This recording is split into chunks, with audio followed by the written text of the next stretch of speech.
You're listening to the Rethreading Madness podcast, which airs live on Vancouver Co-op Radio, CFRO 100.5 FM. We are recorded and produced on the unceded traditional territories of the Squamish, Musqueam, and Tsleil-Waututh nations around Vancouver, BC. I'm your host, Bernadine Fox, and this is the show that dares to change how we think about mental health. Welcome to our show. I've never been further, knowing what the hell I'm gonna do when I can't seem to find my way under or over. Listening to Rethreading Madness. I'm Bernadine Fox, and I have the pleasure of speaking with Irit Shimrat again about being psychiatrized. And we're kind of following up on our last program, and wanted to just kind of delve into a couple other issues, or a couple of the issues we touched upon, but delve into it in a more significant way. So welcome, Irit. Thank you very much, Bernadine. Thrilled to be with you again. So just so everybody knows, Irit is describes yourself as an escaped lunatic who has survived various psychiatric diagnoses and many hospitalizations, and an equal number of incidents of forced psychiatric treatment. She is the author of Call Me Crazy, Stories of the Mad Movement, and if you don't know where to get that, you can order it off of Amazon. And she has been a part of 2 CBC Ideas radio shows criticizing psychiatry. And in 1990, she co-founded the Ontario Psychiatric Survivors Alliance and is currently working on several writing projects. But Irit is also a member of an organization or a group that creates shadow reports about how Canada is handling itself around the Convention of Rights of Persons with Disabilities. Irit, one of the things that you said the last time we chatted was that you were the luckiest person in the world, and I really wanted you to tell me why. Why do you say that you are the luckiest person? Yeah, so first of all, most people who've been psychiatrized as badly as I have don't have good lives, and I do have a good life.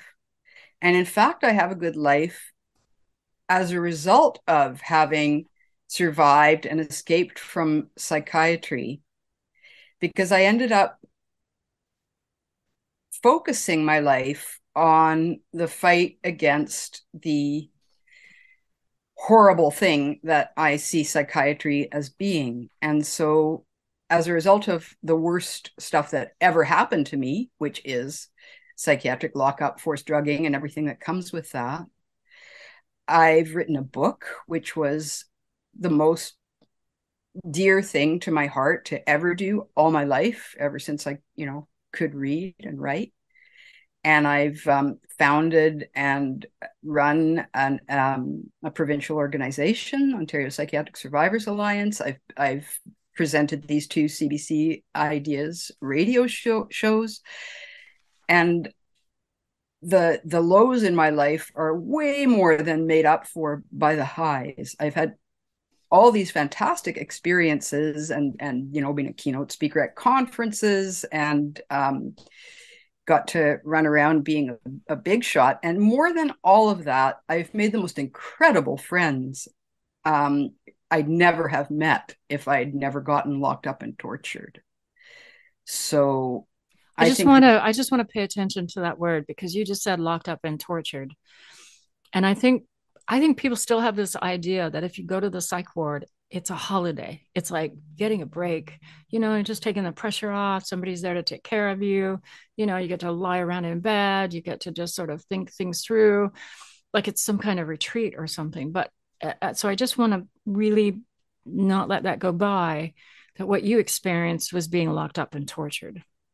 Yeah, so I do know one person I can think of offhand who has gone to the hospital on purpose and feels that there is actual help to be had there, except that every time she has gone to the hospital and said, I'm not doing well, I'm scared, I would like to be admitted, they've said no. Whereas when somebody else has decided that she's acting up and she is doesn't want to go to hospital, she has been dragged there. But the main thing about the hospital experience, I think, that I want to just mention right now is that if you are partly on their side, if you actually think they're going to help you, and the drugs seem great to you, and it's a very different experience from mine and that of many, many people who are resistant all the way. And the more resistant you are, the more brutally you will be treated. So it's not a holiday. There isn't really counseling or therapy or care or anything like that on offer. You get a hospital bed and hospital food, and if you're lucky, maybe something to do during the day now and again, and drugs. And if you're particularly unlucky, maybe electroshock. So yeah, it's not a holiday. No. So why do you think, well, let me put it this way. What is the difference between somebody who's resisting and somebody who finds that it's helpful? What do you think that difference is? That's an interesting question. You want me to tell you what I think, and then you can tell me whether or not I'm like completely out to lunch? Okay. So what I think is that I think maybe some of the meds work for some people. And so if the meds work for some people, then going and seeing your psychiatrist and getting those meds and having a diagnosis that may be the right diagnosis and the right meds, then maybe it's all okay. But if you are somebody who got the wrong diagnosis and the wrong meds, which can happen unbelievably so easy, because they're diagnosing people in the blink of an eye and seemingly giving meds that or like antipsychotics to just about everybody from what I hear, and I could be wrong about that, then you're not getting the right diagnosis and you're not getting the right treatment. And so whatever brought you to psychiatry is now complicated and with and negatively impacted with the wrong diagnosis and the wrong treatment. And so anybody normal would resist that. Right? That's true. But I would argue that when you say the right diagnosis and the right meds, the thing is that the diagnoses have no scientific basis. You're being drugged for a chemical imbalance in your brain, which has been acknowledged by high up psychiatrists as never having existed. The whole thing is fraudulent. Now, as far as people who go into hospital and get drugged and say, hey, that was good. Again, I think there's very much a placebo effect in operation where if you think you're being helped, you're going to be helped. Like I can take a Tylenol for a headache, and before I could possibly have digested it, my headache goes away because my mind knows I've had a Tylenol. Right. And how I feel about drugs like that is the opposite of how I feel about psychiatric drugs. But I don't think that my view of psychiatric drugs is determined by feelings. I think it's determined by all the stuff that I've read and heard and found out over the past 50 years or so about the science, because there isn't any. I actually was listening to Mad in America the other day, and I don't remember the guy's name, but I will put a link to it and mention it in the conclusion with this guy who's talking about, and I'm going to say it badly because I'm not comfortable with all the words, but he's basically saying that there is no scientific basis to psychiatry. And I thought of you the whole time I was listening to it, and that, they kind of guess at something and say, okay, well, we'll do this. And they brand it and market it and off they go. So the most recent, of course, is that you have a chemical imbalance and you have to take these medications because it will help with your chemical imbalance and it'll make you feel better. And that kind of sounds like what you're talking about, is that there is no scientific basis to psychiatry. No, there really isn't. And there are people in the psychiatric establishment Ronald Pies, Pies is the name of one of them, who have written about this, and they're psychiatrists who have said things like the chemical imbalance theory was just a myth. It was just a theory, and it's not actually in operation. And yet everything goes on. The marketing is in place. The drugs are in place. The so-called professionals are in place to perpetuate the poisoning of people's brains and bodies in the name of branch of medicine that has no business being a branch of medicine. And then there's the other part of it, which is that they start giving you these meds, and that if those meds aren't helping, then one of the things they do is say, well, you don't have the right dose. And so they give you more meds until basically that person isn't capable of saying it's not working, it's not helping anymore, because their brains aren't working anymore. Yeah, exactly. And when you say you get the impression that everybody's being given so-called antipsychotics or neuroleptics, what I see happening, and this is really remarkable to me because I was locked up, for quite a long time in 1978, 1979, 1980. And then I was locked up for shorter times, and sometimes very short times, starting in 1998. And the biggest difference I found was that when I was young, most of us were given one diagnosis and one drug, and then a side effect drug, because the extremely toxic effects of the neuroleptics had to be dealt with somewhat by another dangerous drug. Now it seems like everybody's being given multiple diagnoses, and polypharmacy is the law. Everybody I know who gets locked up gets like 3 different kinds or 5 different kinds, classes of psychiatric drugs, and then quite possibly more than one of each class, like 2 neuroleptics or 2 so-called anti-anxiety drugs and so on. So I think it's gotten way more lucrative and way more random. I mean, the diagnoses and the drugs make exactly as much sense now as they did then, but there's more of them. Yeah, it's interesting because I do know people that have come and talked to me, and they've said, well, I had this, and then they got re-diagnosed with that, and then I got told I had that and this, and then this other thing happened. So I have like 4 or 5 diagnoses, and it really does start to feel like there's something really wrong going on, that we don't really know why people are being diagnosed the way they are. That's how it feels. It feels, well, I think, and I'm not a psychiatrist. No, well, if you were, I wouldn't be talking to you.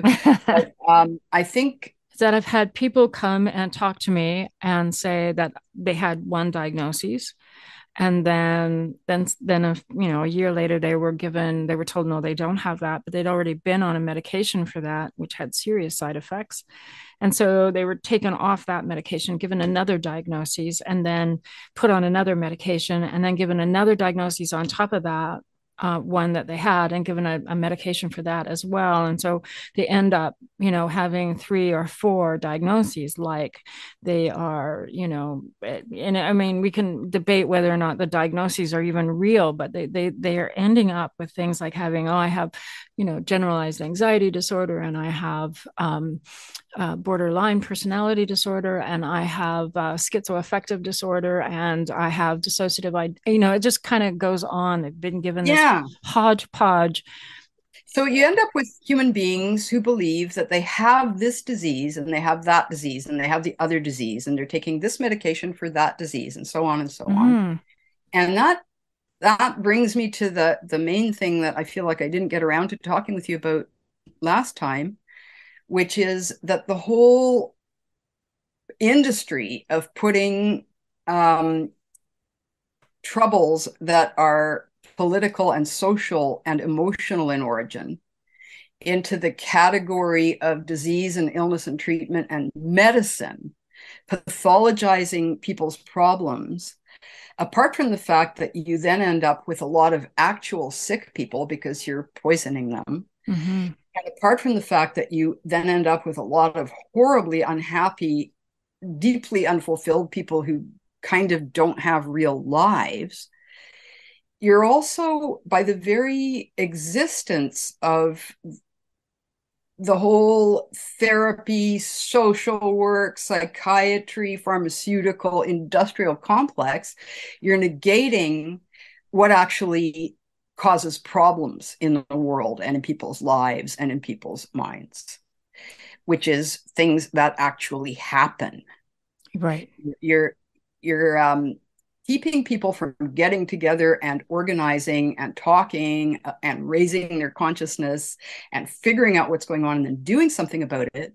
When you isolate them, you stick them in a hospital, you stick them in a solitary confinement cell, and then when you let them out, they're not really sure that they're people anymore. Right. And you get this mess of a situation where political organizing and action and dealing with the actual problems is never going to happen. And then people are, in group homes and they're in supportive housing where they can have a roof over their head as long as they're going to take these pills for the rest of their lives. And it prevents the possibility of really looking at what's going on. Because what ends up being diagnosed as mental illness, it has been argued by people who are a lot smarter than I am and with whom I agree, is about interactions between people, not about an individual's brain. Right. I actually asked somebody to find mental health for me. He was a mental health clinician, a psychologist, teacher, and it was interesting to realize as he was talking that he really just wanted to go and talk about what mental health wasn't. And I found it fascinating that we really don't have a goal out there. And I agree with you. I mean, mental health, if we want to talk about that, but really what it is about our relationships with other people. And so two things that it isn't, it's not mental and it's not health. Exactly. It's social, emotional, political interactions and failures in interaction and conflict and difficulty. And it's not about sickness and it's not about your brain. Right. Right. Exactly. So how do we, I mean, I hear all the things you're saying. It does feel like I don't know how to talk about it if I don't use those terms, because it is the socially condoned word out there in the world that everybody kind of goes, everybody can relate to on some level. That's the whole problem to me, that everybody knows what mental health and mental illness is, even though it's all crap. There's such a consensus that it becomes very difficult to talk about. Exactly. So how do we talk about it? What do we call it? I don't think that there's one answer to what we call it that you're going to get 10 people to agree on, never mind everybody. Yes. But I think we need to keep talking about language, and we need to get the views of people who call it different things and ask them why they call it that, and have people talking to each other. Exactly. The other thing you touched on that I don't want to go by, because I think it's extremely important. And of course, I talk a lot about therapy abuse on this program, and certainly, the being psychiatrized and experiencing torture from the psychiatric community, it kind of course goes into therapy abuse. Although it seems to be a different animal. But the point that I'm trying to make is that it's the same issue that we deal with, is that psychiatrists, mental health practitioners, the whole system that's out there has literally stripped away the human rights of people who have any kind of diagnoses. The moment you have that diagnosis, you're no longer able to define what's true for you, or define what's important to you, or define what you think is happening for you or why it's happening.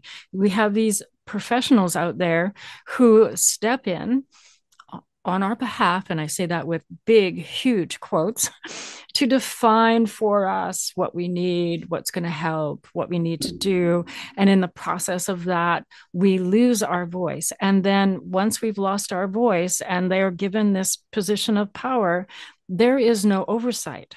They are able to do whatever they want, and there's nobody kind of stepping in to say, I think we need to rein some of the psychiatrists back because there's this torturous thing happening and nobody's doing anything about it.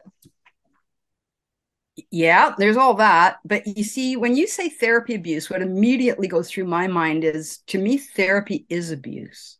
To me, anybody who makes a living off somebody else's misery is, at least subconsciously, quite willing to let that misery, proliferate and persist so that they can make a living. Right. And it's so anti-political. How so? Because it locates the problem in the individual. It has one person who's an expert who's going to fix the other person who's defective. And you can put all sorts of fancy, cutesy language on that to make it prettier. But bottom line, what it isn't is friendship. What therapy isn't is anything natural. Well, just to play devil's advocate here, the professional community would say, well, we've gone to school and we've learned about human behavior and human trauma. And we have all these skills that will help people move through that trauma so that they can live their best life possible. And that's what our job is to not be a friend, but to be a psychological assistance to somebody moving through trauma.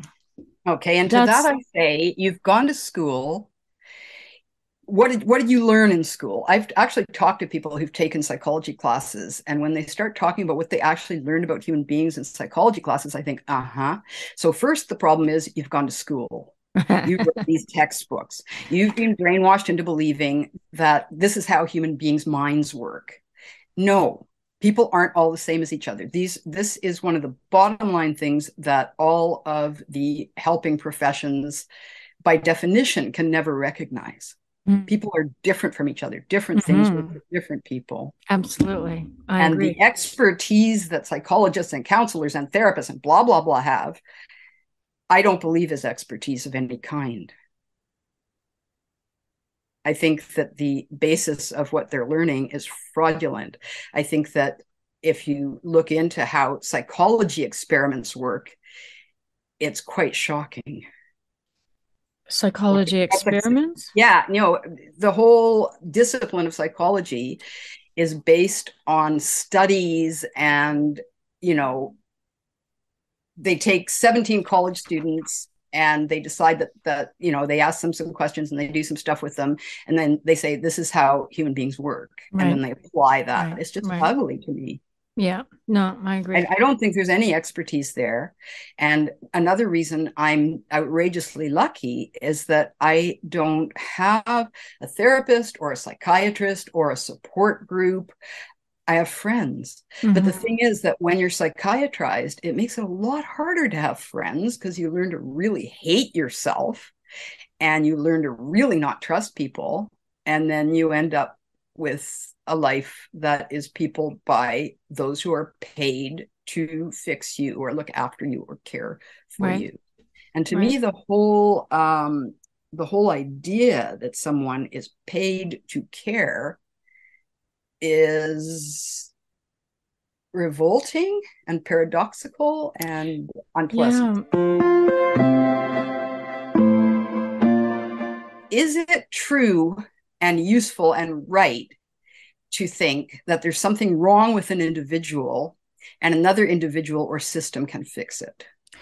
I don't know. I don't have the answer to that. And I'll tell you why I don't have the answer. I tried to take psychology courses. I got through the first half of the initial one course, and as far as being taught about Freud and Carl Jung, and I left because I couldn't tolerate that. I can't tolerate being instructed that Freud was somehow right about anything. I think he did incredible damage to people who've been traumatized. And the other part is that I have had therapy that was very beneficial to me. And it was about having been traumatized. And if it had been left to me and my friends to process that, I don't think I would have gotten through it, because I would have picked friends who would have supported and reinforced the messages that I got from having been a traumatized child. And those weren't good messages. So I think the only reason I got through that was because I had somebody who was not my friend, who was not paid to care about me. That I don't think therapists, that's their job. I think the job of a therapist is to be an objective listener who can help somebody who's struggling through material to find their way through that in a way that it benefits their life. So therapy abuse for me is not having a therapist being your friend or even moving towards your friend. A therapist is somebody who is outside of your personal life, whose job it is to take what they learned in school and give you tools to move through whatever it is you need to move through. Now, most of the time, I would imagine that the therapists I'm referring to in that are probably dealing with people who've experienced trauma and are struggling with that, not somebody who necessarily is diagnosed with something else that they fear in their minds can only be dealt with medication. That would be a very different thing. So we're talking about two different kinds of help and two different kinds of people. I'm really glad that you made that point about therapy helping people, because I too have friends who have been helped by therapy and knew that they couldn't talk to someone in their life about their problems in their life. Right. So fair enough. I still think that if we lived in a society that wasn't insane, there would be no such thing as therapy. Yes. And of course, it's not just insane. We still live in a society where the bullies and the bad people and the people who like to hurt people still rule. And so they still get away with it and they still get to hurt people. So, Case in point, psychiatric wards still exist where psychiatrists and others can hurt people with impunity. Oh, for sure. Because mental patients don't matter. Well, they do. Well, no, though. I mean, yes. I know what but you mean. Also, no. Yes. We have no power and we have no status, and we can be silenced and disempowered at the flick of a pen. Absolutely. Or a needle. It's true. Yes, I agree. And that is why these shadow reports that you are a part of writing are incredibly important. So I know we touched on it before, but in case somebody hasn't heard that particular program, perhaps you can tell us a little bit more about what are shadow reports and who are they going to and why are they important? Okay, so shadow report is a different name for something that's also called a parallel report. And so it is a report that goes to the United Nations in regard to a treaty or convention, in this case, the Convention on the Rights of Persons with Disabilities. The countries that sign on to that give their reports to the United Nations, in which they say, yeah, we heard what you're saying and we're addressing it, and here are all the wonderful things that we're doing. Now, if you look at the MAD Canada Shadow Report website on Wix, you will see what the government is spouting in regards to so-called mental illness and so on, and our rebuttal to it. Because basically, countries' reports to the UN are to indicate their compliance with treaties they've signed, and shadow or parallel reports come from the people whose bad experiences brought the UN into commenting on any of this or looking at any of this in the first place. Right. So, we've got the government, which oversees provision of services, and we've got the service providers all saying, yep, we're fabulous. But then we have the recipients of services saying, hey, wait a minute. Mm-hmm. So did Canada sign on or did they Yeah, not sign on? They did they sign on. signed on, they ratified, but they flushed their ratification down the toilet by stating a reservation to Article 12. We talked briefly last time. It's the article that recognizes you as a human being in terms of capacity, in terms of the right to make your own decisions and not to be an object in your life, but to be a subject. Right. Be So the actor and not basically, be acted upon. they are proving that they are not recognizing that people who could be psychiatrized are in fact human beings with the right to make their own decisions and live their own lives and not be forced into treatment or forced into confinement. Yes, they basically Yeah. So, removed our human rights. well, yeah. Yeah. And officially, you have to, a psychiatrist has to have informed consent from a patient before administering treatment, but you don't get the actual information. So informed consent is a bit of a joke because if, for instance, I am a psychiatrist who wants to put you on an antipsychotic, I'm not going to tell you that, among other things, neuroleptic can cause blurred vision, dizziness, tremor, slurred speech, anxiety, distress, paranoia, blood vessel hemorrhage, cognitive impairment, dementia, neurological damage, pancreatitis, neuroleptic malignant syndrome, which is often fatal, and akathisia, a movement disorder where you can't sit still and you have to keep moving and it's painful and uncomfortable and gets you further psychiatrized. I've had it many times and it's bloody horrible. I've also had dyskinesia, another movement disorder commonly caused by many psychiatric drugs where you twitch and you spasm and bits of you will move involuntarily. And again, you look like you're really nuts. Nobody's ever going to want to be your friend and you're going to end up back and back and back in hospital being given more of the stuff that's making this happen to you. Sudden death is also listed as a possible adverse effect of neuroleptics, and decreased life expectancy is a known effect. Withdrawal psychosis is common. The new so-called atypical neuroleptics like clozapine and olanzapine and quetiapine, Seroquel and risperidone cause all of these problems plus more obesity and diabetes. No doctor is going to say, this is what the drugs can do to you. No doctor is going to say, here's what you can do instead, which is formally a part of a requirement for informed consent. You don't get any of that. You're sick. I can help you. Take this. So not really fair, No, and I also find that there's another part that comes into that, which is I'm the doctor, you're the patient. Don't question me, just do as I say. And so there is an element of, that if you question it somehow, that proves somehow you're crazy. Yeah. Well, that's exactly at the core of it, is that if you say, no, I'm not sick, I think these drugs are dangerous, automatically it gets put on your chart that you lack insight and they're going to drug you harder. Mm-hmm.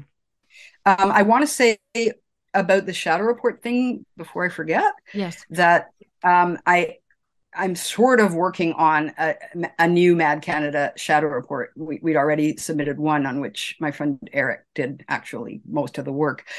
But I also joined two groups out of many groups, each one of which is working on a one-page summary of the official parallel report, shadow report, rebuttal to Canada's report on its compliance with the UN Convention on the Rights of Persons with Disabilities.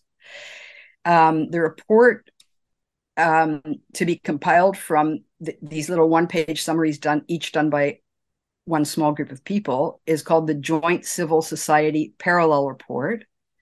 And it's going to be completed under the leadership of Indigenous Disability Canada, which I think is great because I personally think that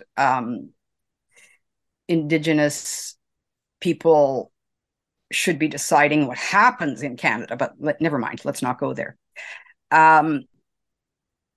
So I have been working on one page with other people on these very short, concise things about what Canada's doing wrong in regard to Article 12, legal capacity, and Article 14 of the Convention, which is about liberty and security of the person. Well, you don't have liberty or security of the person when the person is having their brain chemistry messed with and being held in a facility. Right. So I'm quite excited about working with various disability organizations. Some of the people I'm working with have nothing to do with mental stuff. But I'm also like meeting, again, exciting, interesting new people, and drawing together, the stuff about physical disability with the stuff about so-called mental illness is really interesting too, because then you discover that there's a social, political view of physical disability, which says the problem is not my body. The problem is a world in which people with bodies like mine can't negotiate, can't get around. Right. And if you fixed all that, if you made everything universally accessible in every way, that would be good for everybody, not just people with disabilities. Yeah. And, also the recognition that if you live long enough, you're going to have a disability. It's not so much us and them. No. Yeah. Yeah. And that's part of my little beef between physical disabilities and, emotional, mental health disabilities, however we want to talk about that, is that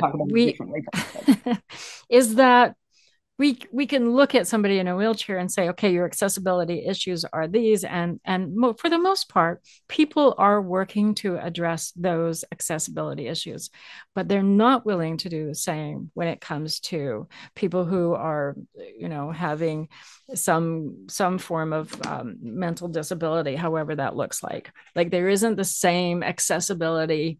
Right. It's the same as what happens when you go into a psych ward. You're not a person.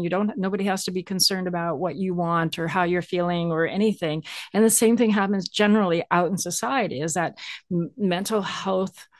See, I hate that I don't have words.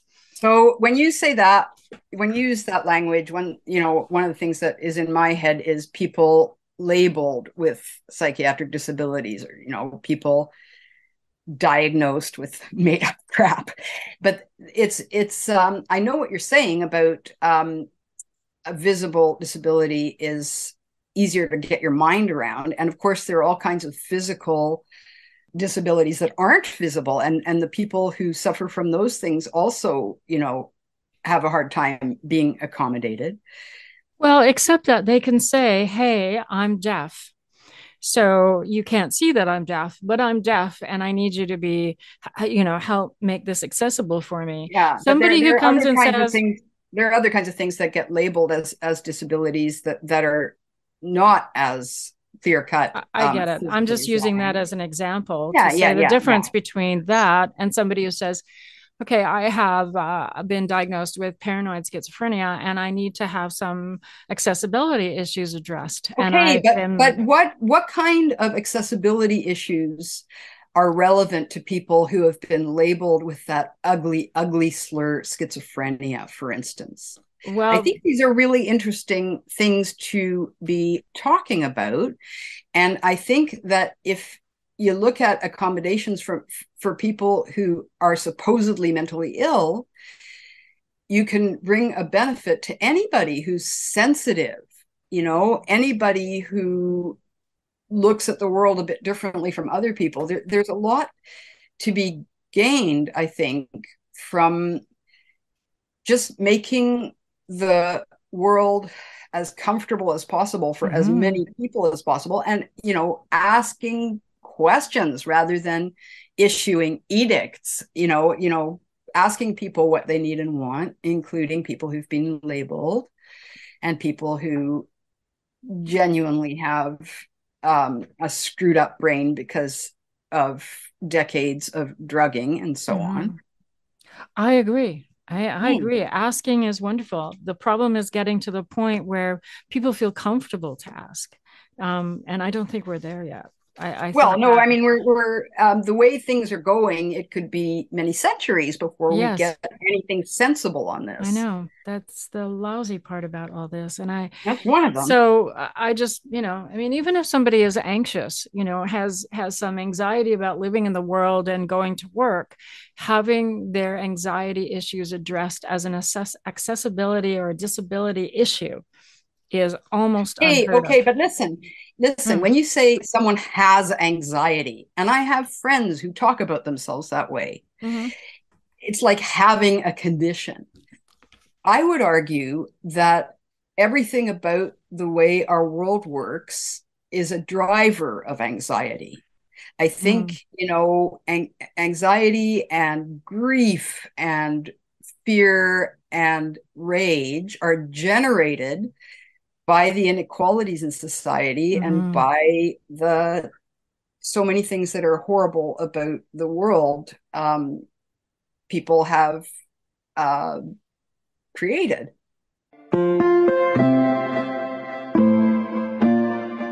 You're listening to Rethreading Madness. I'm Bernadine Fox, having a wonderful, lively conversation with Irit Shimrat about being psychiatrized. Irit, we've been all through this conversation, been talking about language and it's cumbersome. It's hard to figure out how to move from what was to what should be. Even I'm not even sure where it should be going. So can you talk a little bit about the language around mental health, the term mental health? You have a lot of things to say that I really want to hear. So, as soon as you say mental health, Mm, the word health is only used to hide the word illness. People now say mental health problems instead of mental illness because mental illness is thought to be stigmatized. We can talk about stigma too. mm, But it's dangerous to pathologize human experiences, I to make them agree. into illnesses. It allows authorities to punish people for their thoughts. And it locates all the, as I have been trying to say, it locates all the problems within the individual so that the actual causes of distress and confusion and grief and every sort of craziness and bad feeling can never be seen for what they are, which is, overwhelmingly often social and political in nature. Right. And we're supposed to accept living in a world where the rich get richer by grinding down the poor, and where the rights of corporations outweigh those of people, and where the ideas of health and wellness are used to create and uphold the profit making engines. People who are kept isolated, whether in psychiatric or other facilities or in an endless cycle of appointments and pills and pain and suffering, cannot come together and organize. They cannot come together and be happy. They can't come together. Mm-hmm. Human contact and political organizing, but human contact, bottom line, forms the basis of how you get out of or avoid psychiatry. But those opportunities are crushed when you're convinced that you're mentally defective. Right. And that is true. When somebody gets a diagnosis, that is what happens. They feel like they're mentally defective, that they have a mental health illness, that they are somehow less than the rest of the population walking around out there somehow free of it all. I've seen it Yeah, happen over and exactly. over. Yeah. Yeah. So It's how do kind of we, what the system is for. and that sucks. I mean, because on the face of it, they will tell you that what they're there for is to help people, right? But Yeah, so the helping professions are things that I want to stay far, far away from mhm, because, well, everything I've been saying, right? But the idea that you have a problem, I know how to fix it. right. That's bad when it Yeah, comes to the kinds of problems that cause the kinds of thoughts and behaviors and emotions that get labeled mental illness. right. So how do we talk about it? How do you talk about it? I talk about it a bunch of different ways. Last time I said I don't ever want to say mental, and then I said mental patient 200 times. How I talk about it varies from moment to moment. And I don't think that's necessarily a bad thing. I think the important thing is that we do talk about it, and we Mm-hmm. talk about it outside of the supervision of professionals. Mm-hmm. Oh yeah, I I think agree. what you're doing, I think what you do and what I do and what so many of us do in asking questions and listening to the answers and trying to work things out. See, I think it's more important that we ask, how do we talk about this, than that we have an answer. Mm-hmm.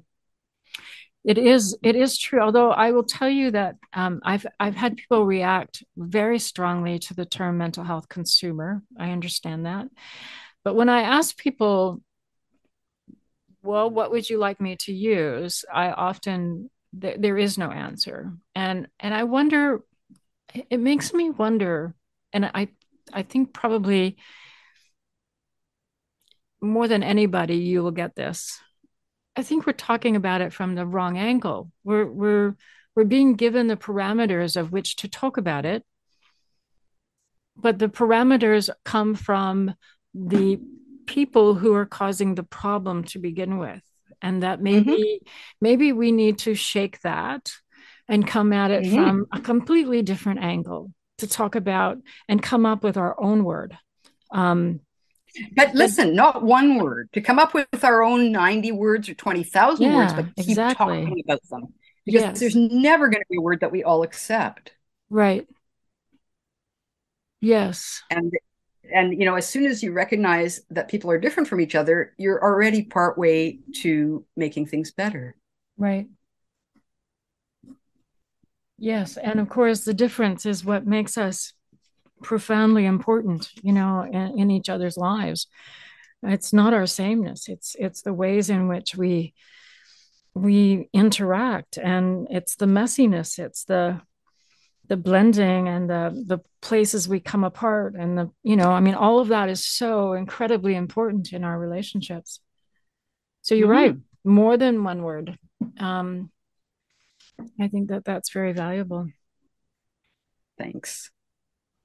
No, it So I also wanted to throw in here some of the things that I do to make myself feel solid enough not to be afraid of being psychiatrized again. hmm, Because another way in which I'm outrageously lucky is that I don't live in constant terror of being locked up again, like most of my psychiatrized friends do, even when they've been out for a long time.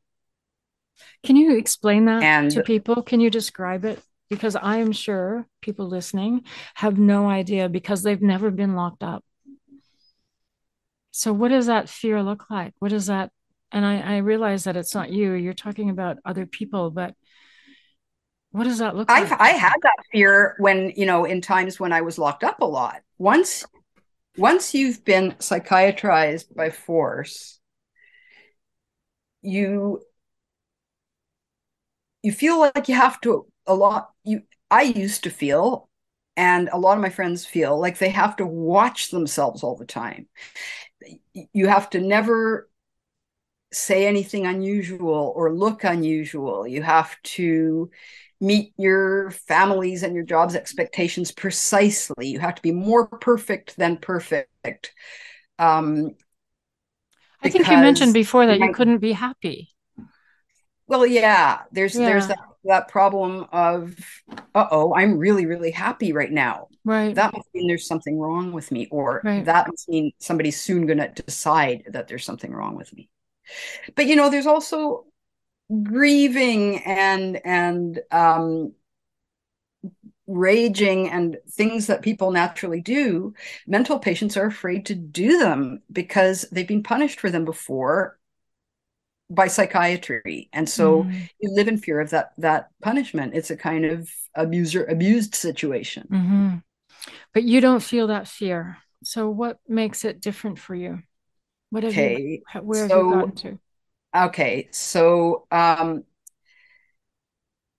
I feel more real and solid and okay within myself in these years of my early old age when things are going horribly wrong physically, periodically, and so on. I feel more okay than I ever have in my whole life in terms of not being afraid of getting locked up and not being afraid of very much. Um, I I've been through so many experiences of being tortured in psychiatry and wanting to die and being afraid and being angry, and I got through them, and I'm still here, and I haven't been locked up for a fair while now. And what has what keeps me okay is a combination of things, and the first thing is the people in my life. Mm-hmm. Many of them other psychiatrized people, fair number of them not. I have lots of contact with people, even all through the pandemic when I wasn't actually seeing people. I had lots of phone and internet contact with people, and I feel certain that my friends and family love me, and that it's okay for me to be breathing and taking up space in the world and existing because I am loved. Mm-hmm. That proves it. And then apart from that, but also stemming from and leading further back into that, is sort of practices of, I do Tai Chi and I do yoga, and I do all kinds of things. I do things that are bad for my health too, but I do way more things that are really good for me and keep me stable and feeling all right, including, how I eat. And, okay, so just to list, like getting enough sleep, getting decent nutrition, spending time outside in nature.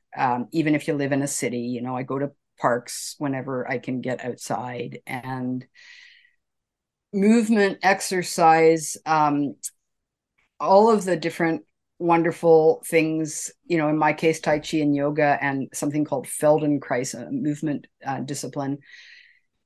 Again, different things are going to work for different people, but I feel like I've got like a harmony of things that I do and things that make my life make sense, that I've learned from other people and that I can share with other people.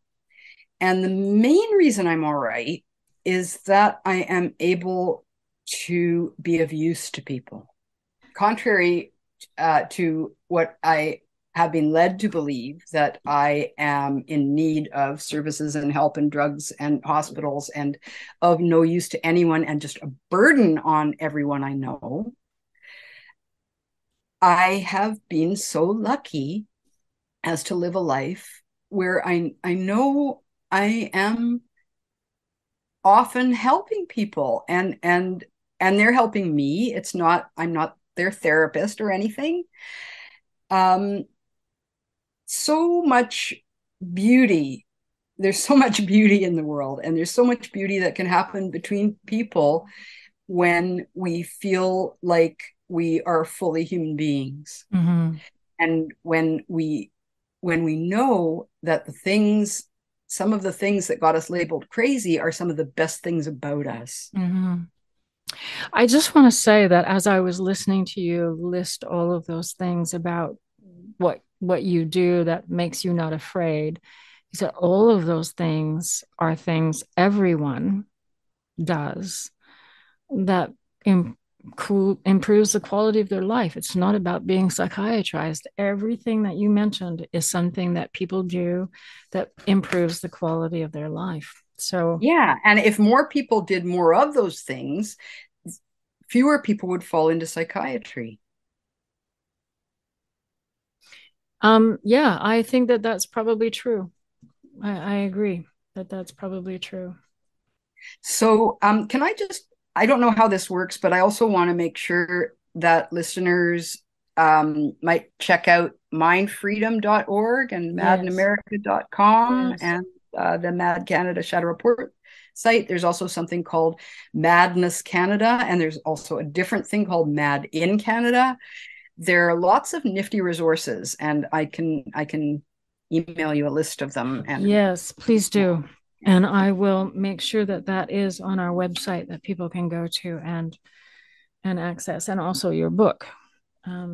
Make sure that there's a link for your book as well. Yeah, I wanted to say that as well. You don't have to order my book from Amazon. Amazon is a monster. You can read it online for free. Oh, okay.